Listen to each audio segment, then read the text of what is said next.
Hey everyone, welcome to Reflections, the wisdom of Edgar Cayce. We're coming to you as always courtesy of our broadcasting partner moretalk.tv. I'm honored today to welcome to the show James Van Auken. James is a graduate of St. Leo University with a master's in business administration, and he is also a mindfulness practitioner and the director of Atlantic University.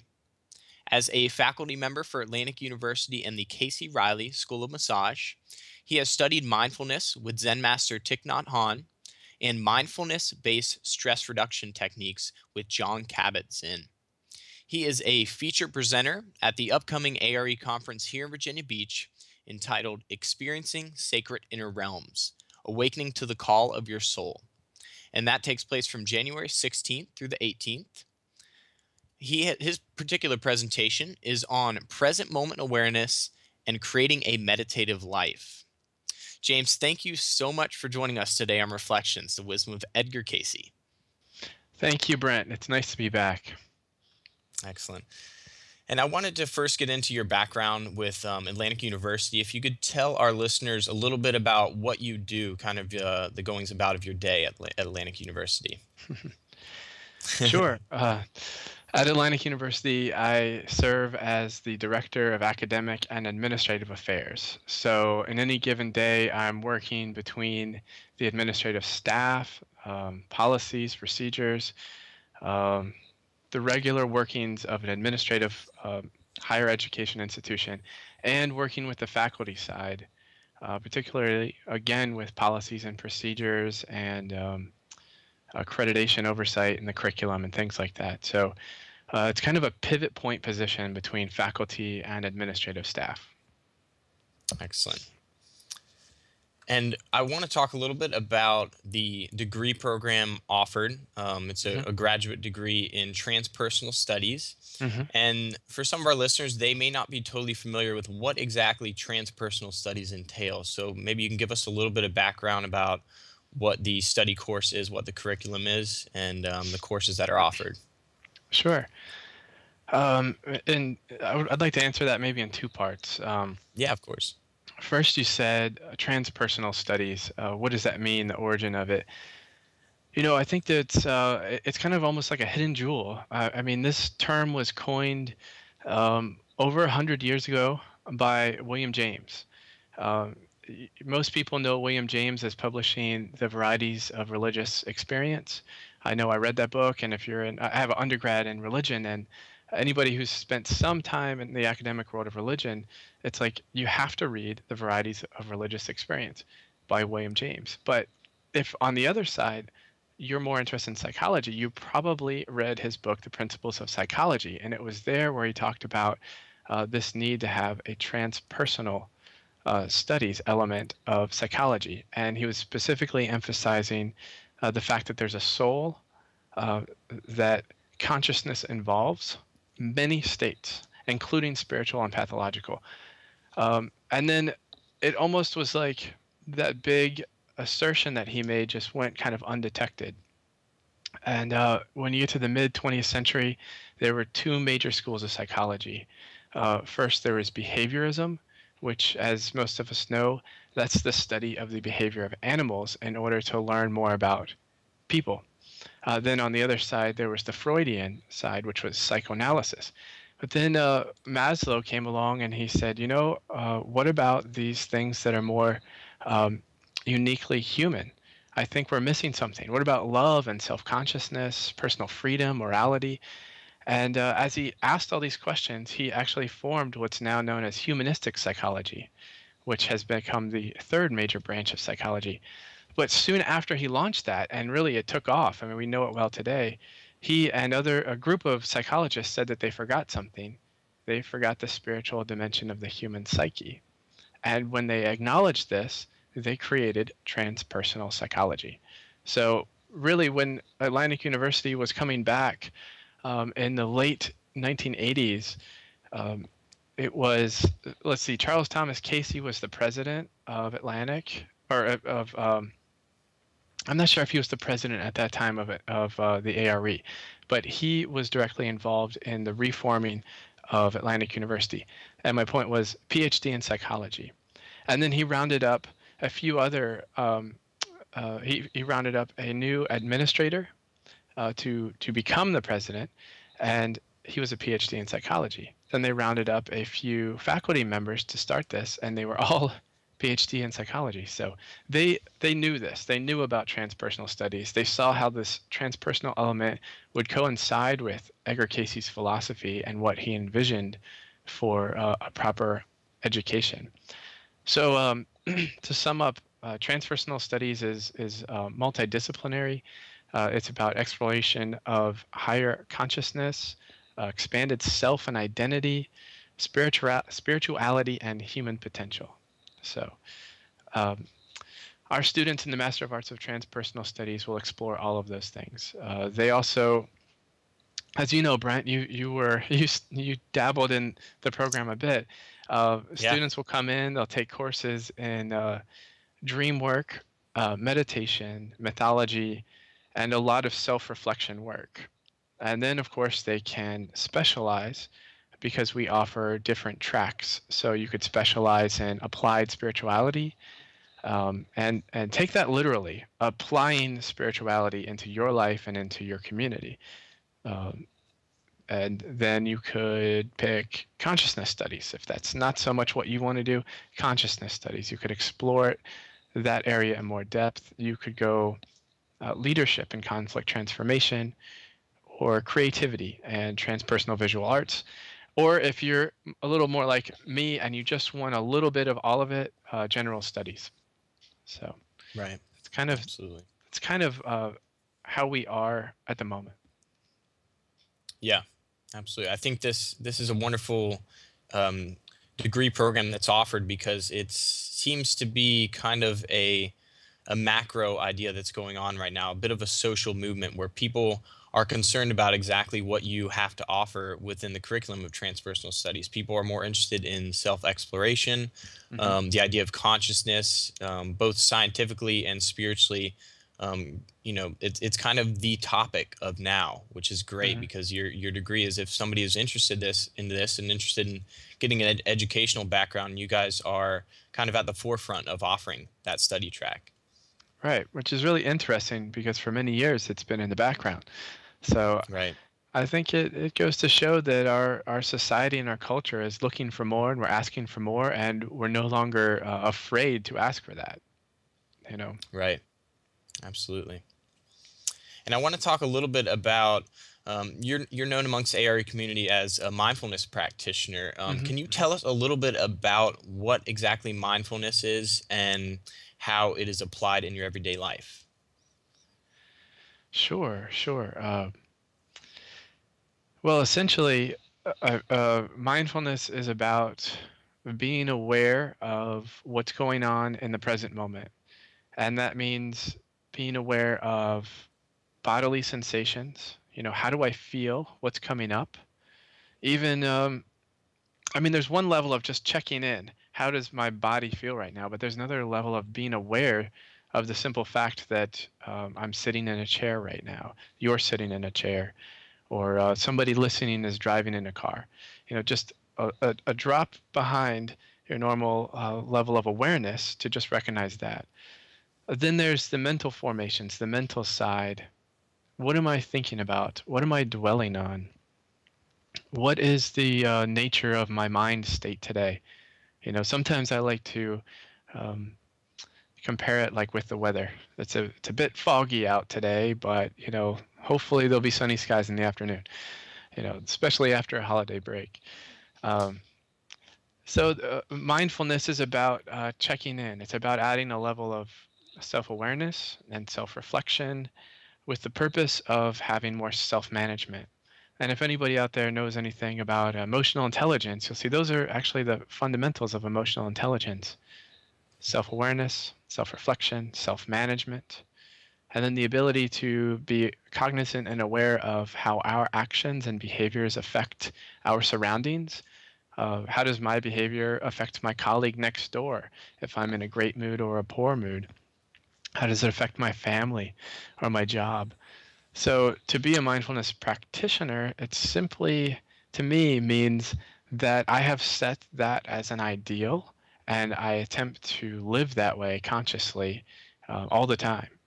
And I do it, I think there's a huge key here that it has to be a non-judgmental practice because it's impossible to be that way all the time. So the key is to allow myself to have reminders throughout the day that ask me, where is my attention now? How am I doing in this moment? And just accepting and acknowledging it for what it is. So if it's a negative thing, I acknowledge that it's negative without judgment. And I just am aware and I say, okay. And that becomes the way in to the present moment awareness. Just what's going on in the present moment. No judgment. It's there's a author out there who writes on this called her name is Tara Brach, and she calls it radical acceptance. Radical acceptance of anything and everything. What is the moment containing? It's containing this, and I accept that. Right. So That's great. I love that. It's definitely applicable for kind of the stressful go society that we're immersed in. You touched a bit on, I guess mindfulness, I'm sure, is a part of kind of the curriculum. It ties in with what's going on at AU and what you yes. guys are teaching there. It's this more self-conscious awareness of who we are in every way, the depth of our being. What did Casey have to say about mindfulness or in relation to mindfulness? Yeah, when I look at what Edgar Cayce said about it, I usually look in two areas. The first, he had a nice reading, I don't recall the number off the top of my head, about just paying attention to like nature, the sound of the Hmm. bird, the sound of wind blowing through trees, the cool grass underneath your bare feet in the springtime. And that's a way to drop into the present moment and just appreciate and acknowledge the natural world. And the natural world really does give us a way to just be present, just be present. And it seems to do that on its own, a nice reflection to us to get into the moment. So the first way I see Edgar Cayce talking about it is through nature and getting in touch. The second is a bit more conceptual. There are a number of readings where people came to Edgar Cayce asking for some guidance and help, of course. But this was more in the psychological area.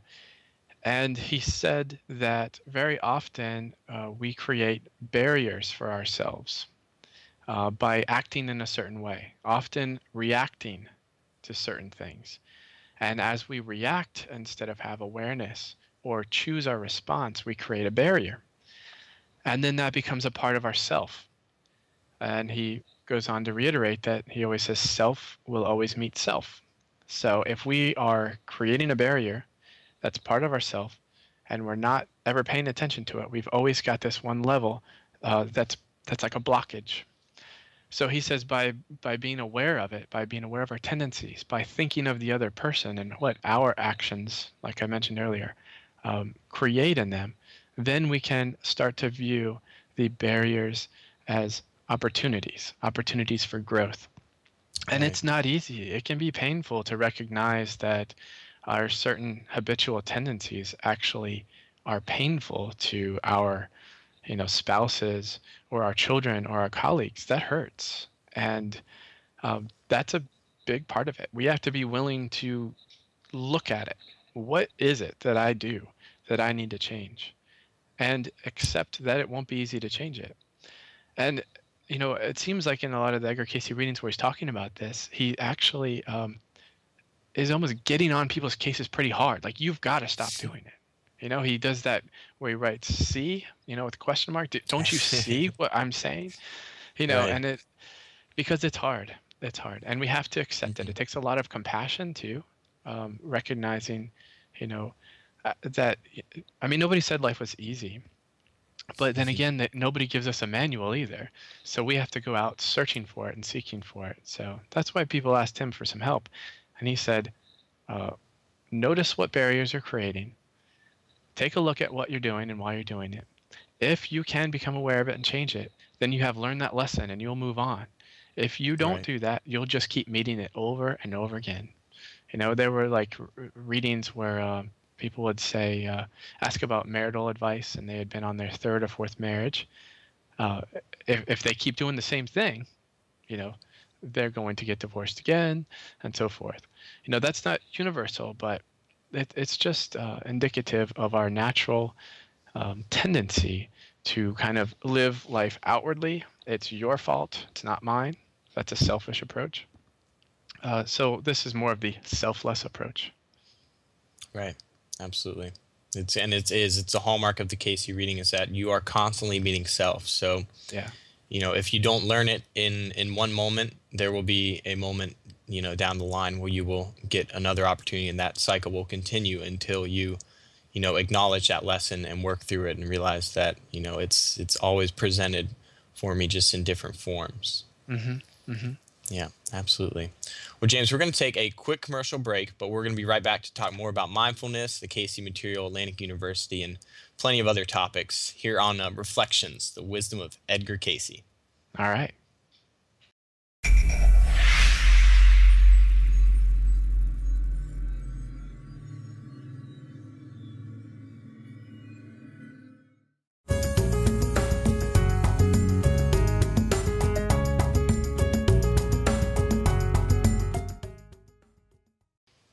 Welcome back to Reflections, the Wisdom of Edgar Cayce.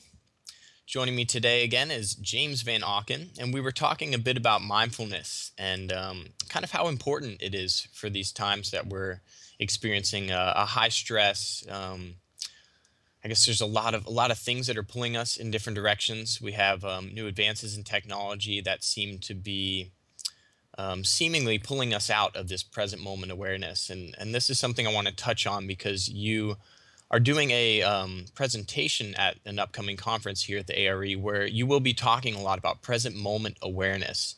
And I love this idea. It's been something that I've been incorporating into my life for years now, and it truly kind of changes the way you react to your environment and just gives you, of course, this deeper awareness. So if you can talk a little bit about present moment awareness and what that all entails. Sure. It really has to begin with an acceptance, present moment awareness. What's in the present moment? As I mentioned earlier, it's usually one of three things. Usually we're experiencing some mental formation, some thought, some memory, maybe even a daydream, or some sort of bodily sensation. So it might be an ache or a pain, or just some constant, I don't know, nerves giving us some information. And then I like to add a third element because also with present moment awareness, I mean, as I'm teaching this, we're also talking a bit about a meditative practice. Right. So I like to add for at least the meditative practice, there may be a level of spiritual experience occurring as well. So with present moment awareness, it's usually something going on in the mind, something going on in the body. So what's going on? We just have to ask ourselves. And recognize that it's also empirical as we're working with mindfulness and the mind. This is something that we can notice for ourselves. We can observe it on our own. It just requires this element of just stepping back slightly and observing more what's going on and then accepting it. So that's, I mean, with present moment awareness, that's pretty much it in a nutshell. Right. Absolutely. And how has it affected you in your personal life, not only being a practitioner at home with your family, but also being a practitioner of mindfulness and present moment awareness in the workplace? What benefits have you seen from it? I've personally seen tremendous benefits.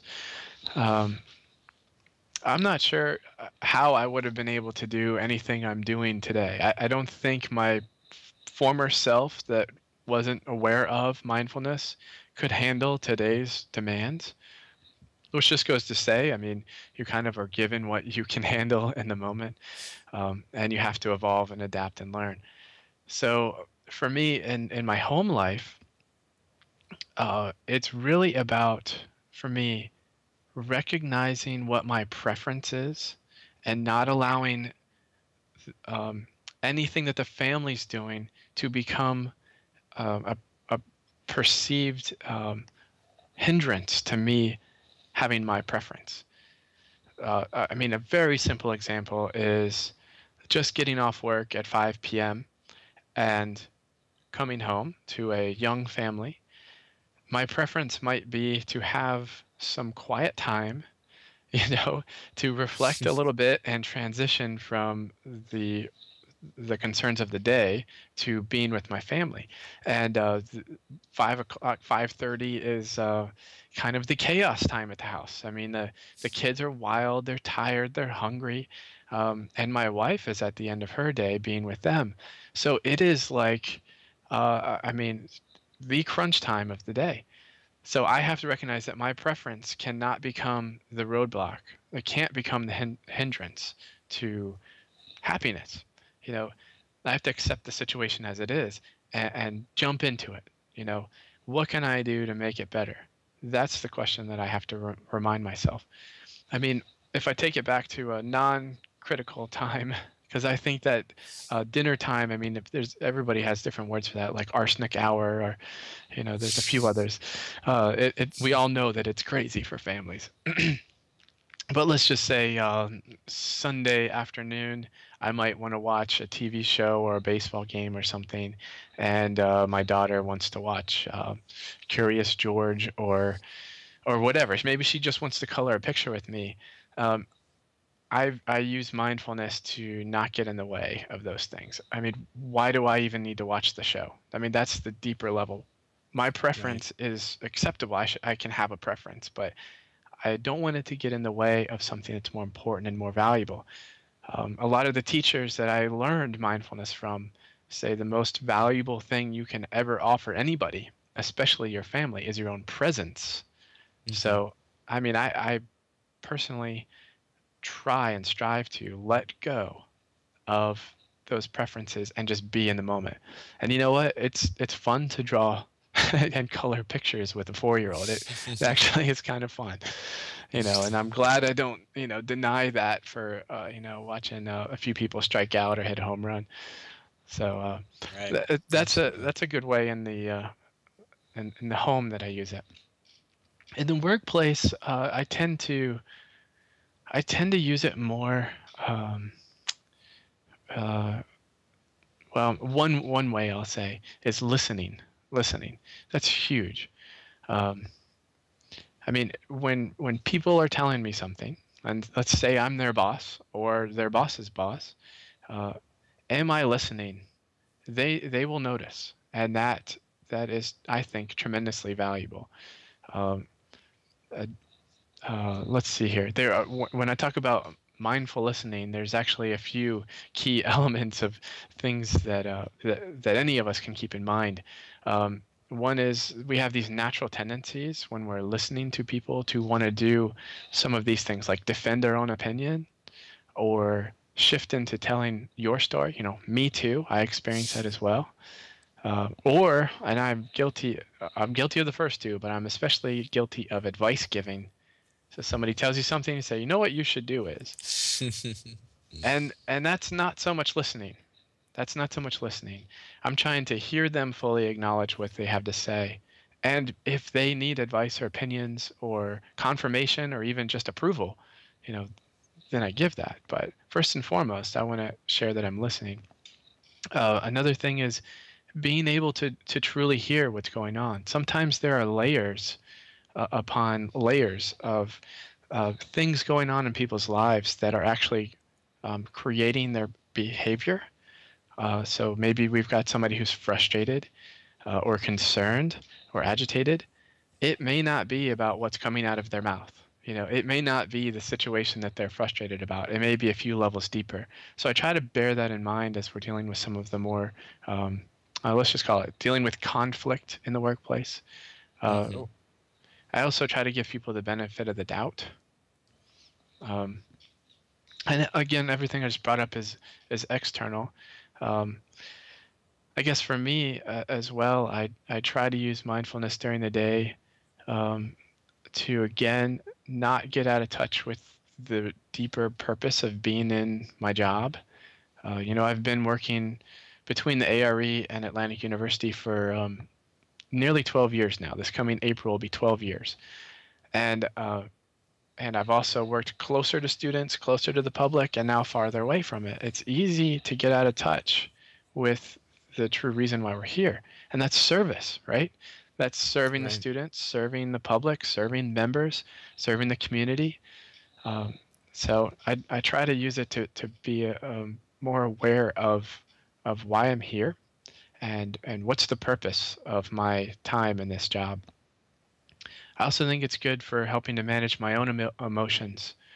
I certainly, people usually label me as pretty calm and cool and level-headed, but I can get frustrated or agitated too, um, particularly by people who are pushing an agenda. Um, so I have to use mindfulness to be aware of what's going on. How is this affecting me? Am I starting to become angered? Am I starting to have fear or anxiety? And recognize that emotions are here to draw my attention to them. They're actually here to protect. Anger shows up to protect me. That's a bodily response to protect. Fear shows up to protect, to draw our attention to something that may be dangerous.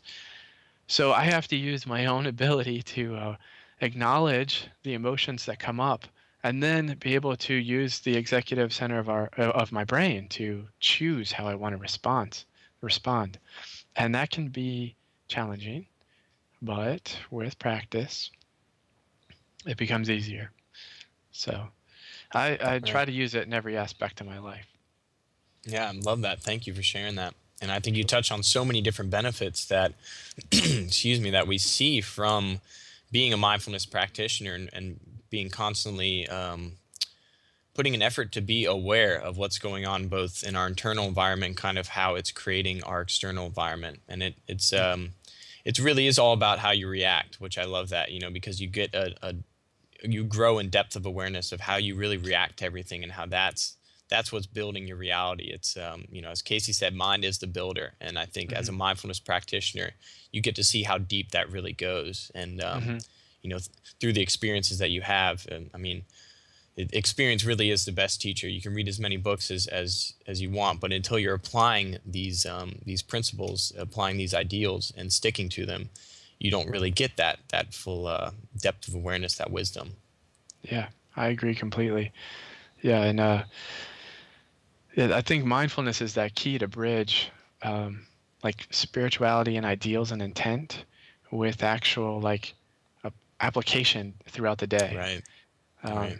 but again, it's mindfulness is also built upon a meditative practice. So the idea Right. is that you've got a meditative practice, so you're aware of your body's natural tendencies, you're aware of present moment, and you've done it more in that concentrated effort in a meditative, you know, practice, like a laboratory. So then when you go out into the day, you've already got a head start on awareness and recognition.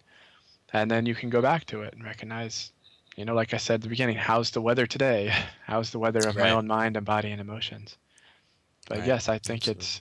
it's through the application comes the knowing. Yeah. Of course. Hmm. And this all seems like it really is such a beneficial practice, and we've gone over some of the benefits and how it's affected you in your life, and I couldn't agree more with what you brought up. So why is it that people aren't all practicing this? What are the blocks that you've seen as a mindfulness practitioner that stops people? Is it just that they're not aware of it, they've never been introduced to the idea, or is there more to it than that? I think that's a great question, and I mean, I haven't done a study on this, but I would assume, I would guess that the main reason why people aren't doing this or not doing this is because they don't know about it. I had to discover it on my own. I mean, I I was signed up to teach a Intro to World Religions course for Atlantic University. This is how I found it, and I realized the students weren't really understanding the Buddhism section very well, especially Zen. Hmm. And Hmm. as I went down that rabbit hole of learning more and more, like reading Alan Watts and reading Thich Nhat Right. Hanh, I stumbled right into mindfulness, and it blew my mind. It just popped. Wow, wow, that's what I need. And I can't tell you how many times I have seen the aha pop on students' faces. I mean, this stuff is so approachable. It's so normal, even. It's natural. It's a part of us. And then somebody just reminds you, pay attention to the present moment, have compassion and understanding for yourself, accept with non-judgment what's going on, and then choose your response. How do you want your mind state to be? Do you want it to be agitated, anxious, afraid, uncertain? No, nobody wants that. And typically we blame outside things for creating that, and that escalates the problem. So then we're just totally agitated, way away from the reality of the situation. So I think mindfulness is the key to kind of harnessing our mind. It's like training the mind in order to behave, really. I mean, most of the Eastern religion meditative practices, they call the mind the monkey mind, and some call it the drunken monkey mind, because if you just observe it, it goes anywhere and everywhere it wants to. And the brain and the mind, well, the brain grabs memory through association, and the mind, thinks about all these thoughts based on that association. What do I mean by that? If I say car accident, your brain, my brain, listeners' brains will all of a sudden access a whole lot of thoughts and memories on car accident. Some of them might be fearful about the future. Some might be painful about the past, but they're all unique to you. So if we can recognize that the mind grabs memory and thinks about and projects thought out through association, then we can see how we get in this rabbit hole. We go deeper into and farther away from the present moment. A great key to manage that is simply labeling what's going on. What do I mean? Memory. I'm having a memory. Okay, that was a memory, and I'm going to return to the present moment. Or, wow, I'm really lost in thought. I'm thinking about this. Or maybe, like most of us in our culture, we're planning. We're doing lots of planning, spending lots of time in the future. We're not even there yet. Planning what we're going to do next. So if we can label it, then we can come back to the present moment. It's a real key to recognize that whatever is occurring in the mind and the body, it's occurring in the present moment, which means that we actually have the ability to change it. And one of the ways to do it is labeling. So we actually start with understanding. If we don't know what's going on, we can't change it. Right. So it's excellent. Thank you. Sure. Yeah. We're going to take another quick commercial break, but we'll be right back with more from James Van Auken here on Reflections, the Wisdom of Edgar Cayce.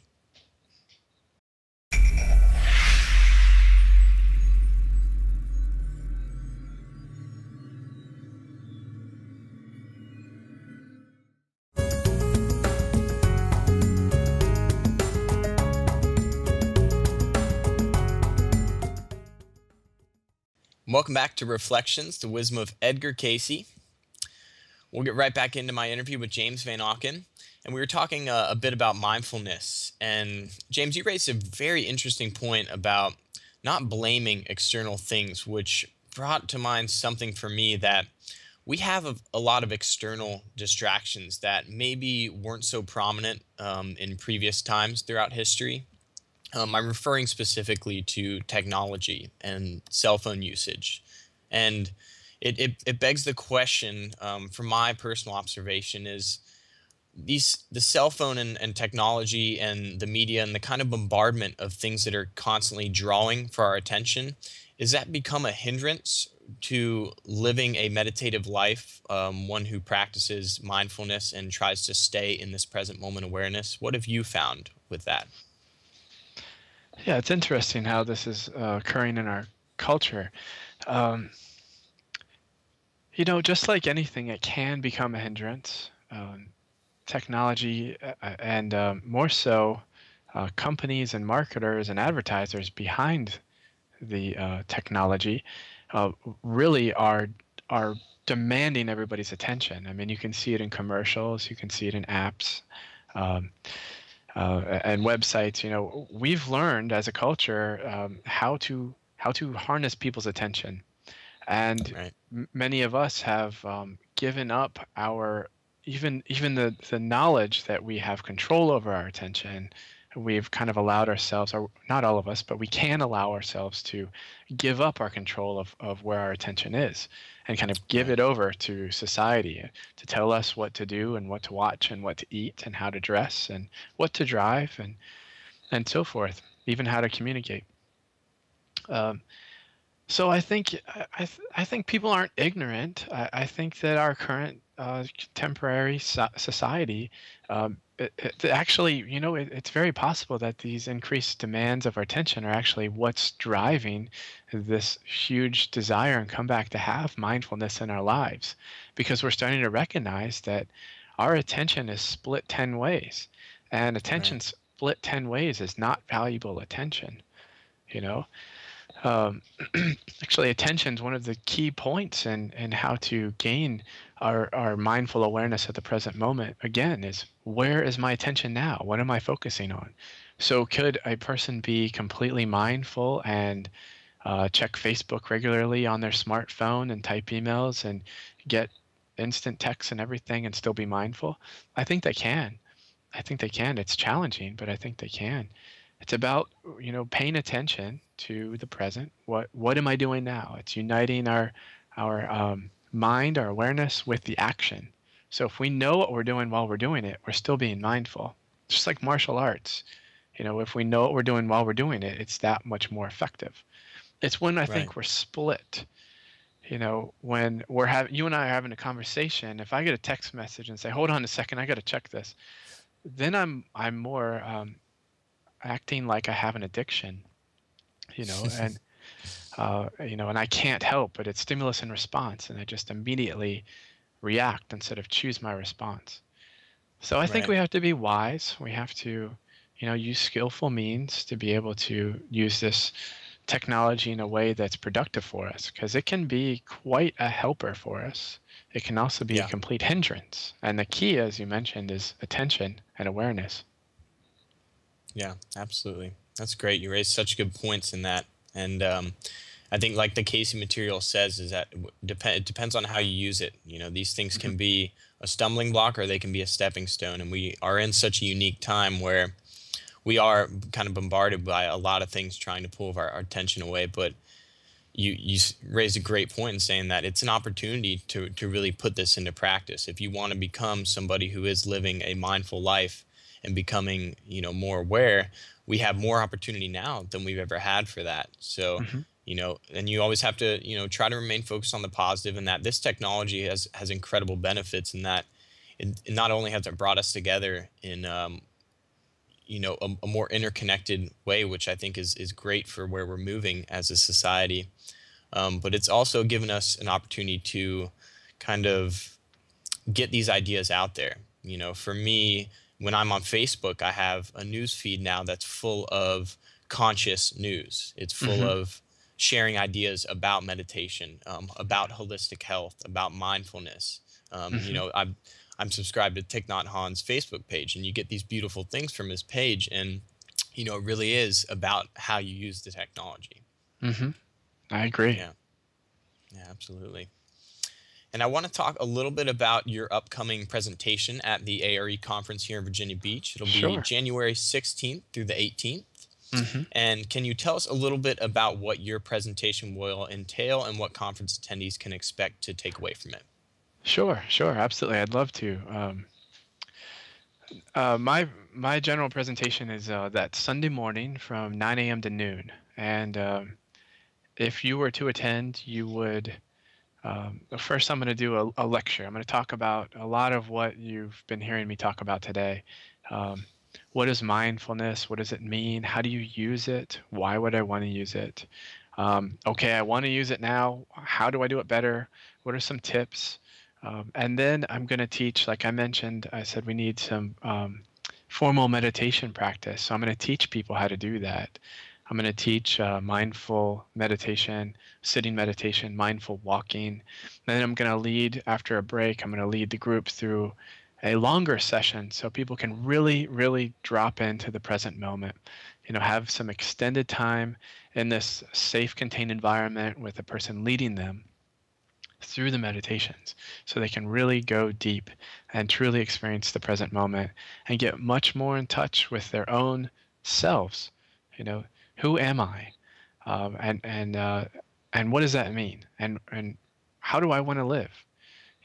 Really, the answer is in you, and you just need to make the space to see the answer. So I hope to offer a nice container for people to be able to explore that.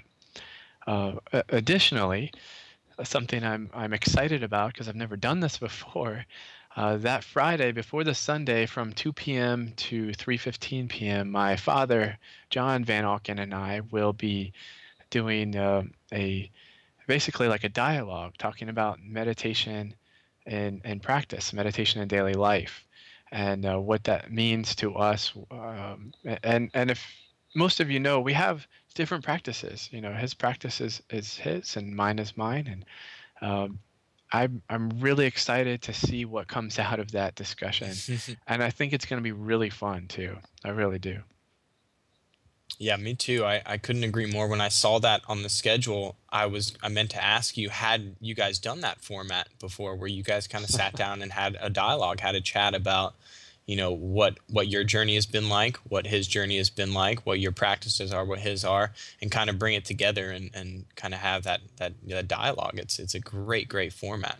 Yeah, we've never done it in public like this. We've Yeah. certainly talked about it on our own quite a bit, but there's something to be said when it's in that type of situation, mic'd up in front of the public. I'm really excited to see what emerges, and I really think something new will emerge there.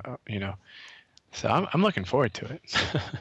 Wonderful. And will it be kind of a bit of an open forum as well, where you field some questions from the audience as well? Absolutely. Great. Wonderful. We'll make sure we give all of our listeners all the information they need to sign up for that.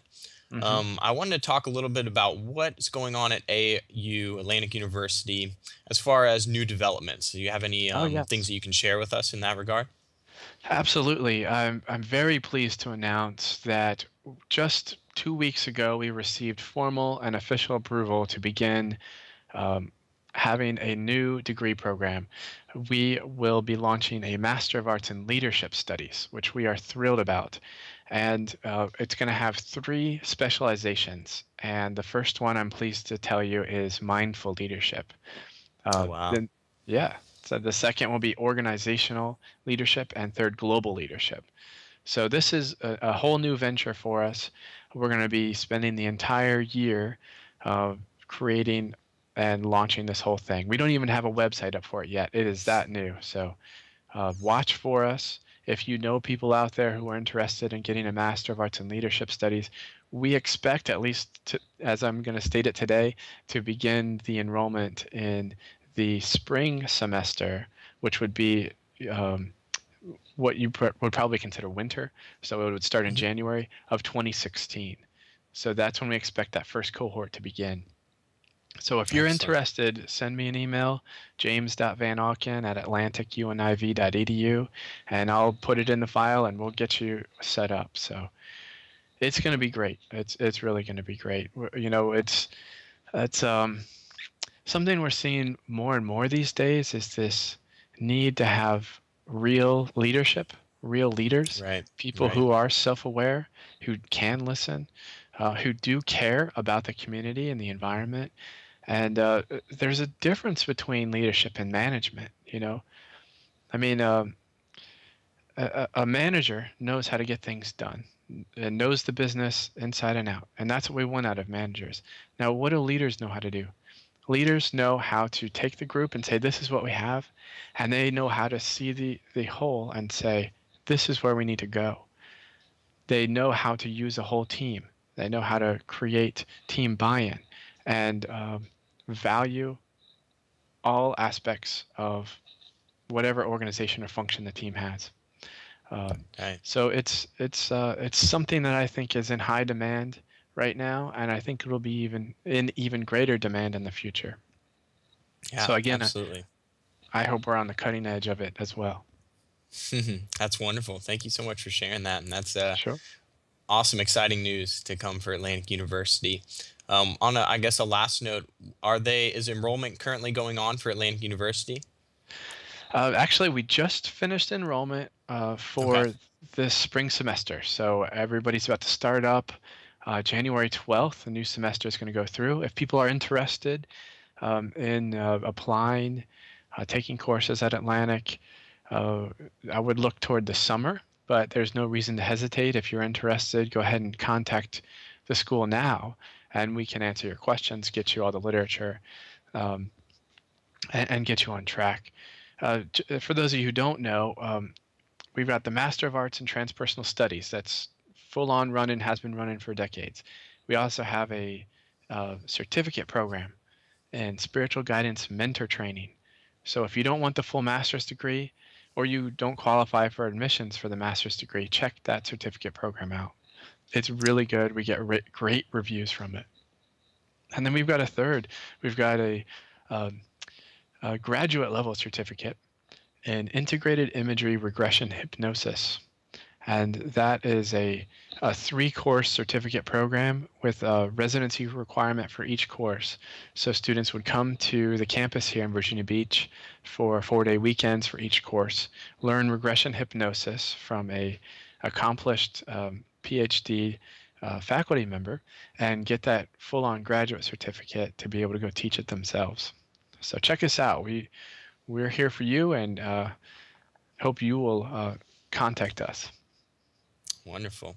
Thank you so much. Seems like you guys got a lot going on over there, and I encourage everyone to get involved. And like you said, there's many opportunities for educational paths there, whatever fits into your schedule, which is wonderful. And James, I want to thank you for coming on the show, and thank you for all the hard work you've put in at Atlantic University, behind the scenes a little more now than before, but we're looking forward to seeing you on stage here coming up in January. So Well, thank thanks, you so Brent. much. Thank you very much, and thank all of you who are listening. Absolutely. Thanks for coming on, James. You have a wonderful day. Absolutely.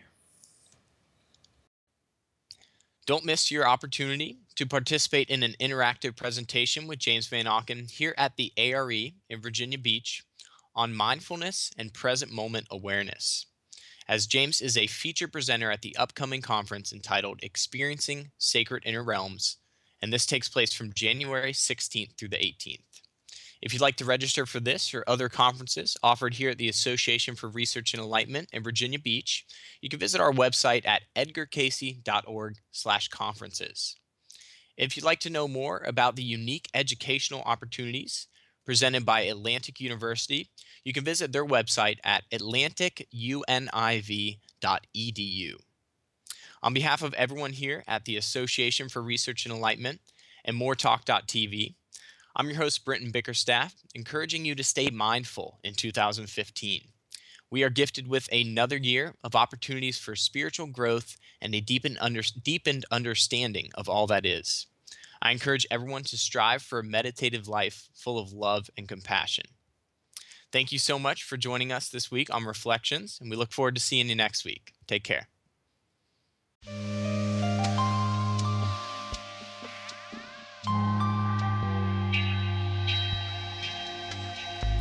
And now it is time for the thought for the day here on Reflections, the wisdom of Edgar Cayce. And joining us as always is Dr. Bill Austin. Bill, thank you so much for joining us today on Reflections. My pleasure, Brett. Always a treat to be here. Honored to have you on. If you can go ahead and read the thought for the day today for our listeners. Okay. This comes from reading 3027-2. There is progress, whether you are going forward or backward. The thing is to move. This has always been a favorite of mine. The thing is to move. Our perception of are we gaining, are we going forward, are we going backward, I don't think can be relied upon, but if we're sticking to that ideal that we've talked about in the past, and we're working, what may appear to be backstepping might actually be stepping forward. I don't know that we have the overall knowledge and ability to perceive what's actually going on with that. But all we can do is keep on moving towards that ideal. That ideal is so important. And if we are trying to move towards it, Cayce said this many times, it's in the trying. Don't look at the results or the quick results that appear to be there. Keep on trying, because that's what brings the results. Absolutely. I love that. You raised a very good point about not so much worrying about the results. And I think that's an incredibly important thing, is that I find that the stronger I'm attached to the results, the less rewarding the experience is. And I think it has a lot to do with that losing the present moment, losing the now, because you project yourself into the future and think, what are the results going to be? And that becomes your focus. So the beauty of the now, the beauty of the present moment is lost, because all you can think is what's going to result from this. And I think Yes. another point that you raised that was great was something that was actually addressed in the Cayce material, was the idea of time and whether or not it's linear. And Cayce expressed that the idea of time is actually something that's created in our consciousness. It's not so much something that exists externally from our mind. That a linear idea of time is something that is very much self-created, and we kind of all are doing that within ourselves and projecting it outwards. So when you Mm. talk about progress and whether you're going forward or backward, as this reading says, Cayce says the important thing is to move, because what he's saying here is it's not your idea of forward and backward might not really be the true reality of what's going on, because what we perceive as a backward step or a forward step, it's all progress, because you're learning. It's all in the learning and the application of what you learn that is the true importance of spiritual growth. Yes, I agree. And it's that purpose. What are we going towards? What's that ideal that we're Right. going towards? It's a good one. Absolutely. Yeah. Yeah. Always have those ideals to fall back on. Absolutely. Well, Bill, thank you so much for joining me again on Reflections, the Wisdom of Edgar Cayce, for the thought for the day. It's always a pleasure having you on. Oh, it's always wonderful to be here, Brent. Thank you very much for the opportunity. Have a Of great course. day. You're welcome. You too.